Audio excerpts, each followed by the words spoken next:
जहां पूरे दिल्ली में एसआईआर की प्रक्रिया चल रही है, जहां लोग अपने मताधिकार को सही कराने की पूरी जद्दोजहद में लग रहे हैं।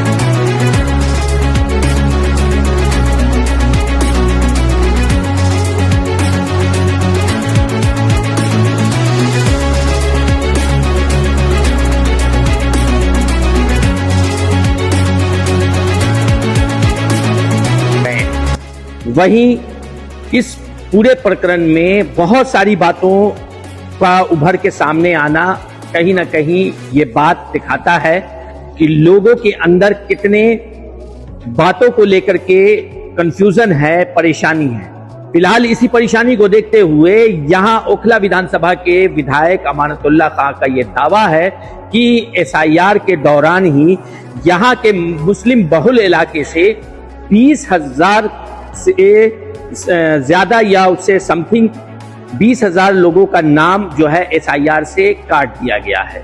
उनका दावा कहां तक सच है, इस बात को तो इलेक्शन कमीशन और चुनाव आयोग ही इसको तस्दीक करेगा। लेकिन विधायक अमानतुल्लाह खां ने ये बात का दावा किया है कि उन लोगों का भी नाम काटा जा रहा है जो लोग जीवित हैं, जो लोग इसी जगह में रह रहे हैं।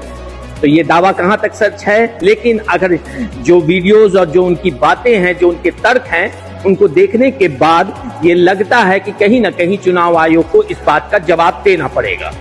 देखिए, दिल्ली में 1 जुलाई से एसआईआर शुरू हो गई है और ओखला में भी एसआईआर शुरू हो गई है। पूरी दिल्ली के अंदर शुरू हुई है तो ओखला में भी शुरू हुई है। और ओखला में इनके रिकॉर्ड के हिसाब से अभी तक जो ये कह रहे हैं, पहले तो हमारा इलेक्शन टाइम में 3,82,000 वोट था। अब जो लिस्ट आई है जिसमें हमने देखा कि 3,62,000 वोट है।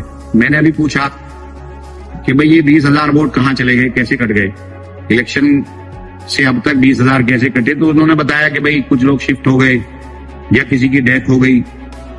तो मैंने ऐसे भी फिर ये कहा कि ऐसे भी लोग हैं, ना शिफ्ट हुए, ना डेथ हुई, ना उन्होंने कहीं एसआईआर कराया, वो यही मौजूद है और उनका वोट नहीं है।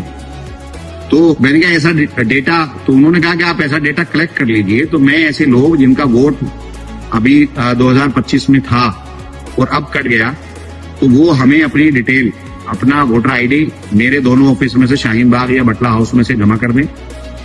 उनका डेटा कलेक्ट करके हम बाकायदा उनको ईआरओ को देंगे हम, ताकि उनका वोट बच सके। दूसरा, तकरीबन इन्होंने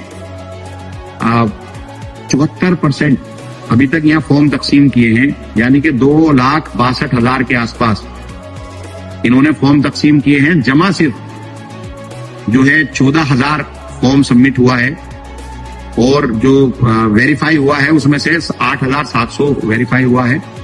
तो अभी फॉर्म जमा नहीं हुआ, बट तो गया, पहुंच गया, लेकिन जमा नहीं हुआ। तो मैं लोगों से, मेरी अपील है ओखला के तमाम आवाम से, जो लोग फॉर्म को जानते हैं तो वो खुद भरे, वॉलंटियरी लोगों की, दूसरे लोगों की मदद भी करें। जैसे मैं हूं, मेरे पड़ोस में हैं, वो नहीं जानते फॉर्म भरना, पढ़े लिखे नहीं है, या और मेरे जानकार हैं, पढ़े लिखे नहीं हैं। तो जो पढ़े लिखे लोग हैं या जो आरडब्ल्यूए के लोग हैं, जो जिम्मेदार लोग हैं, तो वो अपनी फॉर्म भी भरें और दूसरे लोगों का फॉर्म भी भरें। कि इससे अहम कोई बात नहीं हो सकती कि आपका अगर वोट बचेगा तो आप रहेंगे, और अगर आपका वोट नहीं बचेगा तो कल क्या होगा नहीं मालूम, क्योंकि कल ये एनआरसी शुरू कर दें, उसके बाद फिर हमें ये डिटेंशन सेंटर में भेज दें, क्या कर दें कुछ नहीं पता। तो सबसे पहला काम है कि हमारे को सही फॉर्म भरना है, इसमें डरने की जरूरत नहीं है। सही फॉर्म भरना है, उसमें डिटेल के साथ भरना है। उसमें अभी आपने अमानतुल्लाह खां साहब की जो आपने बातें सुनी, उस बातों को देख करके कोई भी चीजें को नजरअंदाज नहीं किया जा सकता है। विधायक अमानतुल्लाह खां ने जो बातों का दावा किया है, इसकी पुष्टि और इस तरह कहां तक इसकी सच्चाई है, वो चुनाव आयोग ही बता सकता है।